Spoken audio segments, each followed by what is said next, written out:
Hey traders, happy non-farm payroll Friday. Welcome to Charts and Coffee. What a morning it's been already. We'll take a look at what the post-NFP reaction is. Remember that when we're looking at NFP, there's three headline numbers. Obviously, the big non-farm employment change. You can see this here on the screen, forexfactory.com calendar. You'll see that came in better than expected. Initially, we would think, and you could see the reaction in price on bonds, on the indices, move lower. Good news is still sort of bearish, bad news in this environment, especially with Powell very clearly spelling out that ongoing hawkishness is going to be data dependent. And in fairness to the Federal Reserve, they've always been very consistent with that their monetary policy and the hikes will be very much data dependent. So good news, like a much bigger than expected non-farm employment change, right, to the upside. That should be bearish to equities. But before we get there, let's remember that another thing that doesn't get talked about a lot is the fact that with the overall inflation increase, the Federal Reserve has been very clear on the fact that wage inflation is very important. That yes, while things get more expensive, wages have to rally too. And unless that's happening, they know there's a disconnect with what they're doing. So that miss, that 1/10 miss in average earnings, hourly earnings, that's a problem for them. So that sort of minimizes that big 311,000 number, right? Third number, unemployment rate. That's 2 ticks higher. Again, so you take this huge 311,000 number, you contrast that with the 10th miss in average hourly earnings, and then a 2/10 increase in the unemployment rate. And all of a sudden, the whole reaction. Now, I'm not looking at these numbers in any other way than what I've described. Are they better than expected or are they worse than expected? All right, so let's take it on over to the screen. And I'm going to pull up the 5-minute chart. There's that wick to the downside. Oh, 300,000, 311,000 headline number. Whoosh, that's good. So bad news. Sell, sell, sell. And then, oh, but average hourly earnings were a miss and employment rate ticked up 2/10. That's bad, negative, and that's bullish to the market. Why? Because anything that suggests that the Fed is breaking things is going to lead traders to presume they will not be on the more hawkish end of the target rate probability, and that this would be better, more bullish for the equity markets.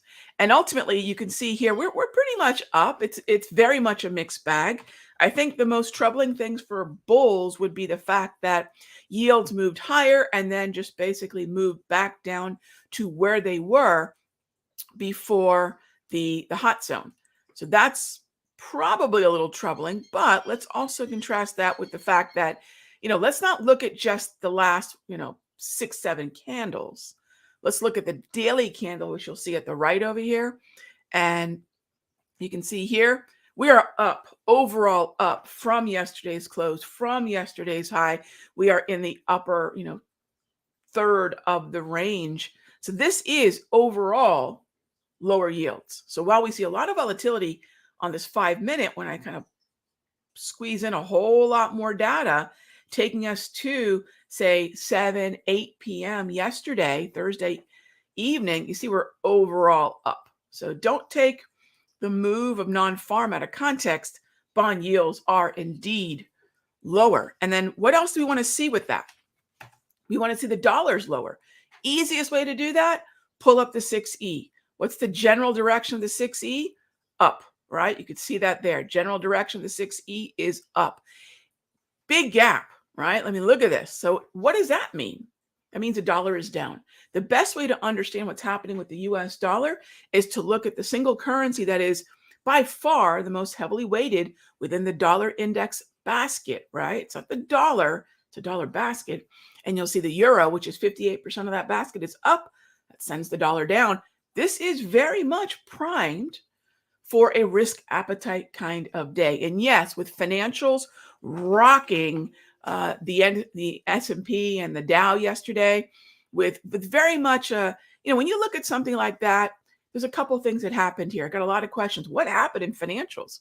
Uh, we broke the 200, which was excellent support up until yesterday. We had a number of sort of contagion-like pieces of news from, not significantly sized banks. I'm not talking about the big 6 or 7 banks and brokerages, but banks that are not insignificant, but not as if Morgan, JP, Citi are sending out some sort of warning. However, remember, momentum begets momentum. And at some point, it's like when you spook one bird, all 40 of them fly away. At some point, the markets do respond like that. And let's see what happens with financials today. Overreaction? Maybe.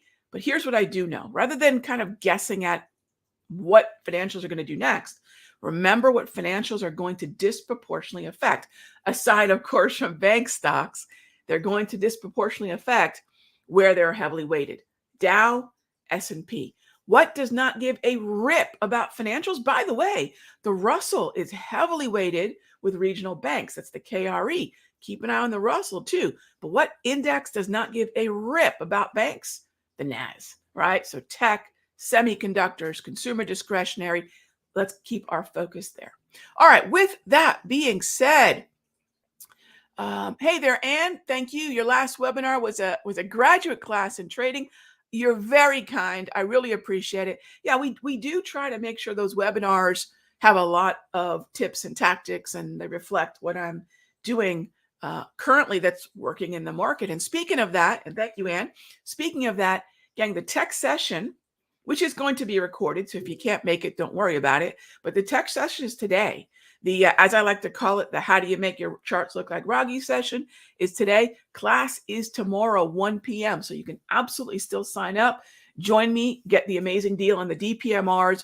Join me in the mastery, get the class, live trading if you want, how I manage my longer term portfolio, and as well as the toolkit, the other indicators that are included with the class. So that's at simplertrading.com/masterclass. All right, let's grab some questions.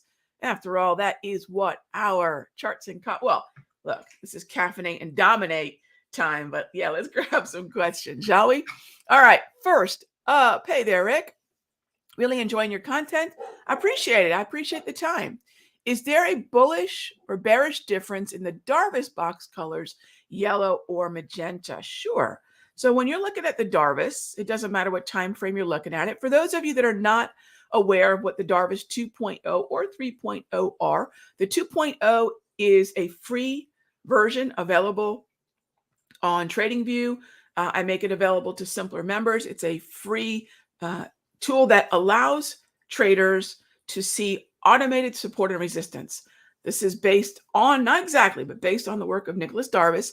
And the reason we color code the different boxes is really so you can pair the tools up to one another. In other words, when you're using Darvis, it instantly finds support and resistance, these turning points on any time frame. And then the yellow lines would basically mate up, right? That's the pair.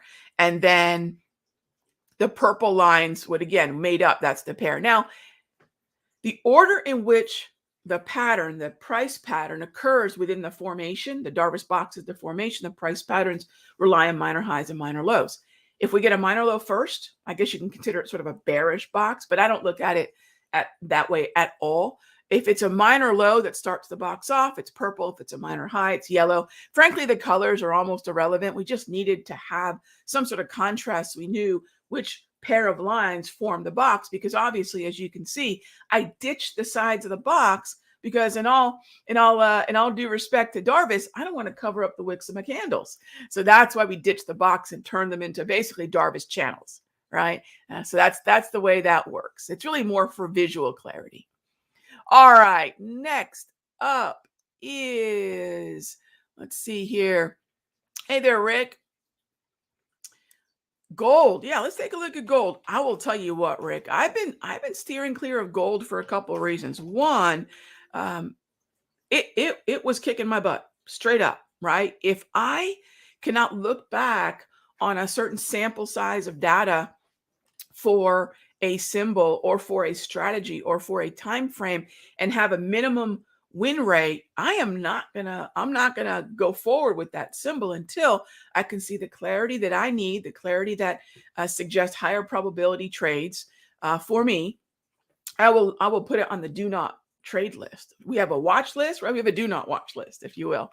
And gold was sort of on that list for me because it's been tricky, mainly because the real interest rate, which is the nominal yield of a bond minus the rate of inflation, has been a tough read. I think the clearest level, and you're so right, Rick, it's catching a bid. It's really coming off of that 200 propulsion. Those white dots there, that's part of a layout that I share with members. It's really the foundation for so much that I do. So whether you see V-score on my screen, whether you see an anchored VWAP on my screen, whether you see an HPMR or DPMR on my screen, Darvis, whatever, everything's going to start with certain basic questions. What's the overall structure? Bullish, bearish, neutral. Am I above or below the 200 propulsion? So these are the foundational tools that everything I do is built upon, and everything that any trader does with any indicator. And I don't mean to sound like I'm just embracing hyperbole, but I do mean this sincerely, and it's true. Every single indicator has an environment that it thrives in. It might do okay in most environments, but there is an environment that it absolutely thrives in, right? Kind of like a hammer and nail, like peanut butter and jelly, like peas and carrots, right? There is a pairing. The more we know what that environment is, and the more clearly and quickly we can identify the environment, we know how to pull the right lure out of the tackle box for the cast. The more we know how to pull the right club out of the bag for the shot, right? And that's where a lot of traders sometimes think, oh gosh, my process is broken, but rather there's a missing piece of the process, which is, am I starting with that overall assessment? We are going to get into that a lot tomorrow in the masterclass, because even though all my zones, whether that be DPMRs or Darvis, are automated, which we use for entries, which we use for targets, is going to be predicated on the underlying structure. That's how you take the automation of something like the DPMR and just make it exponentially more powerful.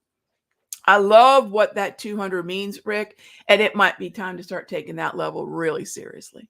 Okay, so next up is, let me grab a question from our YouTube channel here. Bear with me. All right. Hey there, Zane. TradingView. Yeah, gosh, I'm so glad you mentioned TradingView. Here we go. And I also want to show you all the Fed Watch before we wrap up the show. But here's TradingView. I do want to mention all of my tools are also on TradingView. And as you can tell, I've got TradingView running in some form or fashion everywhere. It's on my phone. It's on my desktop. It's on my laptop. I love TradingView. And this helps traders do two things. One, I love the alerts on TradingView. Two, I love the fact that my tools, HPMRs, DPMRs, I can see on my iPhone. And three, traders who don't want to use TOS, can't use TOS, are not stuck with, oh, if I don't use TOS, I'm kind of left out. Nope. If you're on TradeStation, for example, and you think, well, Rog, do we have ELDs for your indicators? I don't. But you can hook, and you can see I've done it here. You can hook, or maybe you can't see it. Now you can. I've hooked up my TradeStation account to TradingView. So the TradingView platform is using the data that I get as being a TradeStation customer, and boom, I've got my futures feed here and so forth. The TradingView platform is fantastic. And again, any tool that I have on TOS, I've got it for TradingView as well. Bot will be covering both in the tech session today, and I'll be covering it both. That's all part of that simplertrading.com/masterclass. So is price different? So remember, obviously, depending on the way in which your TOS platform has that built-in delay, or if you're using real time, you can check that in the settings of TOS. They should be the same, because any exchange traded product should have the same open, high, low, close for the most part. It just depends on the bit of a delay, maybe on the different platforms, but they should be about the same. I would also make sure, if you're using trading view and toss. If you've got extended hours on one, use it on the other. Otherwise, you're not seeing extended hours. And really, when it comes to futures, it's not really extended hours anymore at all, really. Really, remember, 23 hours of trading. It may not be 9:30 to 4, but those S&P, as you know, my friend, are moving around. Yeah, as far as the difference goes, Zane, it shouldn't be. So I would restart the platform and or check the delay, if any, on the levels. The other thing that's going to happen around this time of year is this time of month is the roll. Remember, the March contract is going to roll, and we're already seeing the open interest migrating. We already see the volume slowly migrating. We're going to roll from the H contract to the M contract. So we're in the middle of that rollover. Different platforms, different data feeds will migrate from the H to the M at different times. There's no agreed upon date. What I would say is when we hit the roll date, and that's usually the Friday before expiration, you can see the roll date over at the CME website. They'll show you the day so that the pits would roll. I used to call it the pit date. It's actually called the roll date, but check the roll date. And that's when you want to make sure that if you have to sort of type in, not a continuous contract like you mentioned, I use that too, but I've got to be aware of the roll date so I can shift from the H contract to the M as needed. All right. So that's another thing too.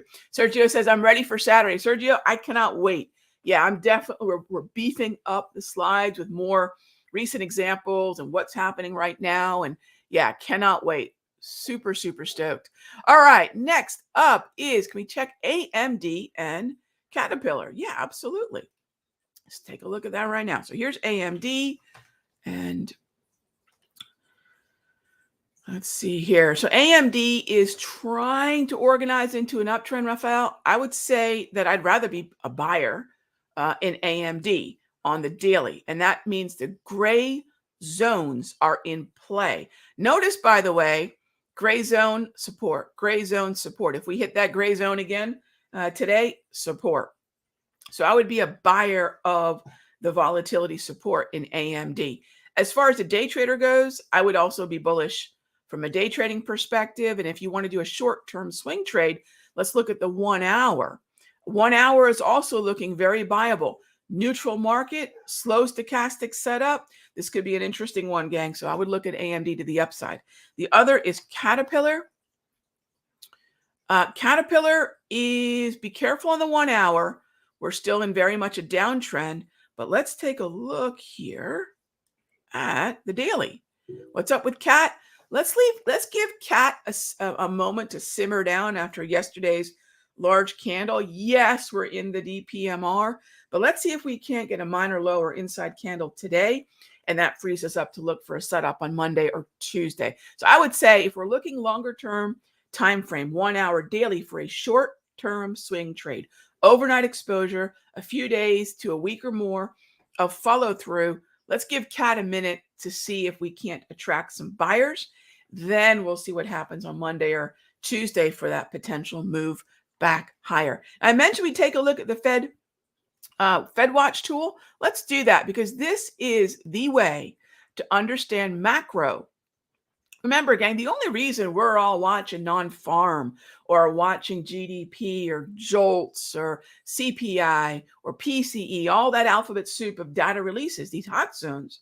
And again, what is a hot zone, by the way? It's a term that I coined back in my second or third book, maybe my first, I can't remember. And it was just the way in which I would, for myself, remember that certain data releases are higher volume, higher volatility, higher impact. They've got to be scheduled, and they've got to be data points that would really effectively change sentiment, possibly momentum for a brief period of time. So we know they're going to be usually much more volatile at that period of time. Why do we watch that stuff? Because it maps here. It maps to the target rate probabilities. And you can see here, if we take a look at June and July, which is really where we want to be focused, look how much less hawkish this is. This is dramatically almost an overreaction. This is too much. This is too much. However, who am I to say? But if we think about how tall the 5.5 to 5 3/4 column has been this week since Tuesday when Jerome Powell absolutely aligned us to a higher target rate, Even the 5.75 to 6% was the number 2 probability. This has completely changed. 5.25 to 5.5%, 5.5 to 5.75%, down now to, I mean, it's a completely different look. Let's see how this looks at about 3:30, 3:45, 4 p.m. today as we wrap up Friday's session. This is significantly lower, right? This is significantly lower in terms of the target rate probability, which just translates into less hawkish, right? The data, the average hourly earnings, and then an unemployment rate. What are Fed fund futures traders telling the Federal Reserve? What are bond traders telling the Federal Reserve? Chill out, Jerome. That's what today's message is. Chill out. Bond yields are lower. Fed fund futures are less hawkish, and that's where we sit. This should prime the equities for a move to the upside. However, let's see, we're very data dependent, and it only matters if Jerome cares. So the next few Fed speakers in the wake of this data release are going to be very, very important. All right. Okay, gang. And just like that, I've run over, but thank you as always for being a part of Charts and Coffee. I will see many of you today for the tech session with the Lorna Bot. Tomorrow for the big class at 1 p.m. There is absolutely still time to sign up. You'll get the current daily price movement ranges. You'll get the indicators that go along with that DPMR, and I'll see you for the class. Cannot wait. All right, gang, be good to each other. I'll talk with you soon.